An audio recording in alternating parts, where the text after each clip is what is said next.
Hello kids, how are you? Well, आप लोगों ने ये पोएम एक बार पहले भी पढ़ी होगी, बट मैंने डिसाइड किया कि एक बार इस पोएम को साथ साथ हम बुक में पढ़ें क्या? ओके। इस बार हमें क्या करना है, पोएम का मतलब तो समझेंगे ही साथ जो है इसको रिसाइट भी करना है properly. Okay, so let us read it now. I will ride on a rainbow to soar through the sky. I will ride on a kite as it flies way up high. I will ride on a dragon. I will ride a balloon. I will ride on a rocket and ride on the moon.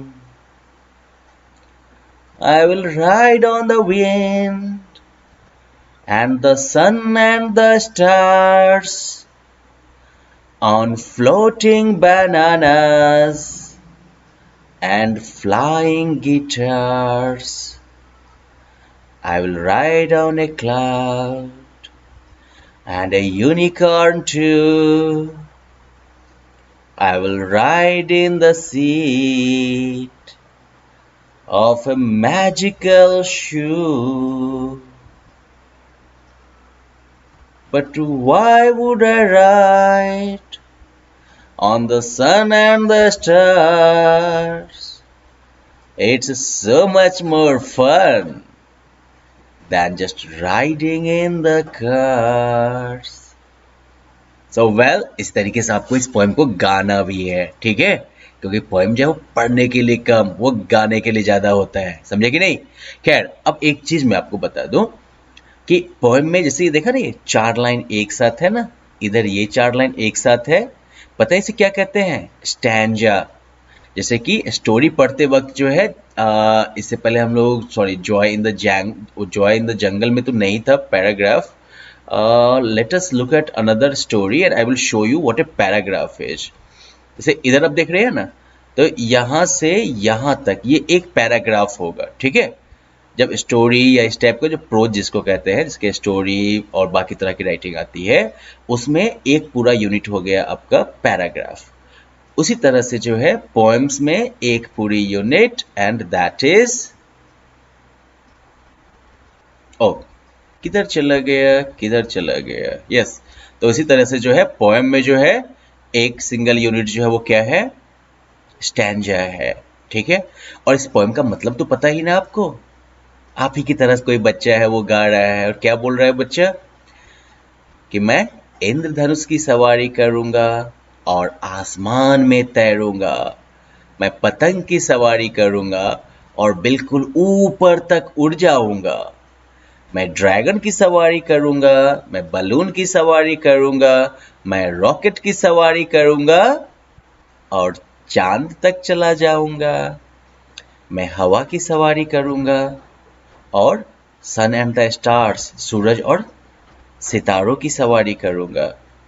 Floating bananas पे बैठ के, उड़ते हुए केले पे बैठ के और उड़ते हुए गिटार को बजाते हुए या गिटार को पे उड़ते हुए।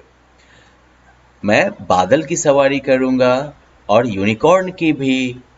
और मैं जो है जादुई जूते की सीट की भी सवारी करूंगा। लेकिन मैं सन और स्टार्स की सवारी क्यों करूंगा? क्योंकि ये जमीन पर गाड़ी में घूमने से कहीं ज्यादा मजेदार है। Well, this is a nice poem, isn't it?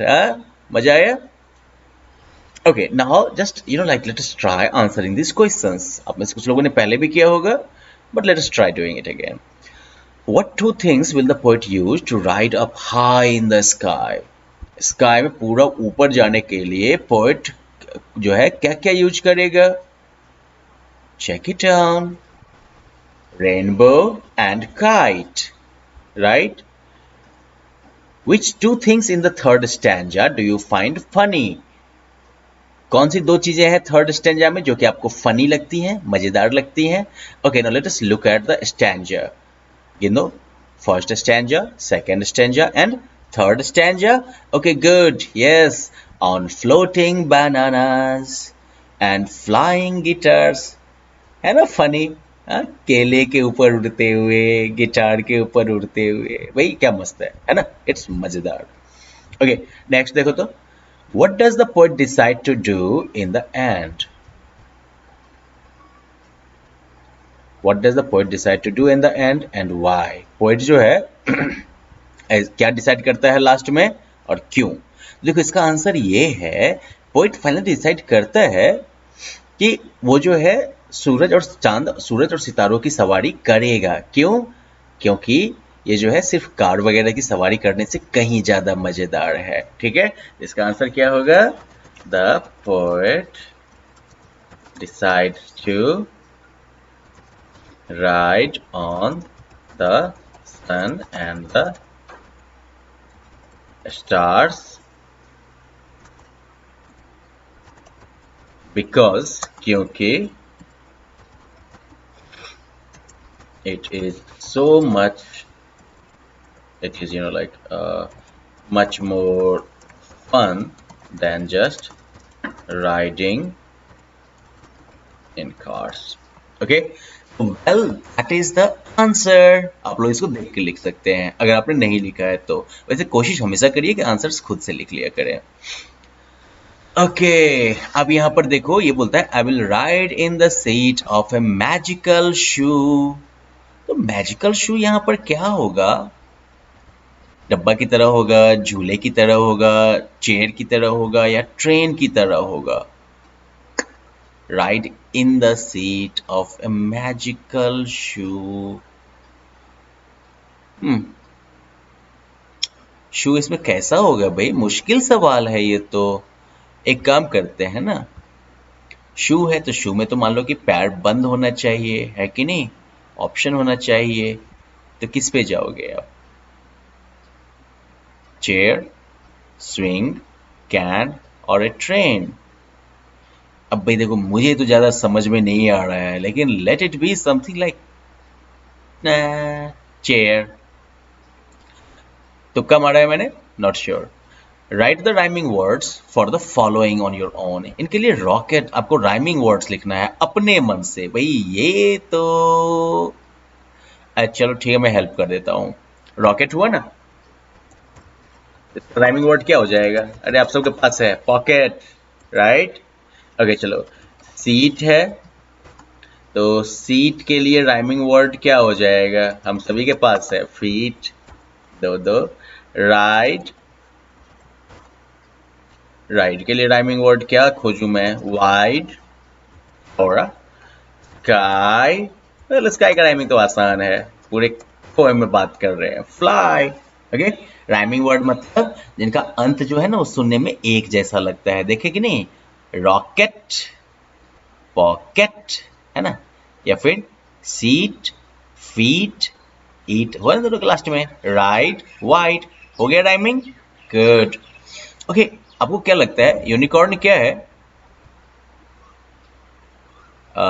Actually देखो सही आंसर बताऊं? नहीं, मैं नहीं सही बताऊंगा। नाम सुनने से ही लगता है ना, लेकिन यूनिकॉर्न एनिमल। चलिए फिर अब बादलों में जाने की आप तैयारी कर लीजिएगा फ्रेंड्स साथ बैठ के, but most importantly question answers कर लीजिएगा। And if you can sing this song, अगर आप में से कोई भी चाहे तो मुझे इस पोएम को जो है गा के और उसकी ऑडियो रिकॉर्डिंग व्हाट्सएप पे भेज सकता है ग्रुप में। I will really love that. Okay, bye bye, thanks.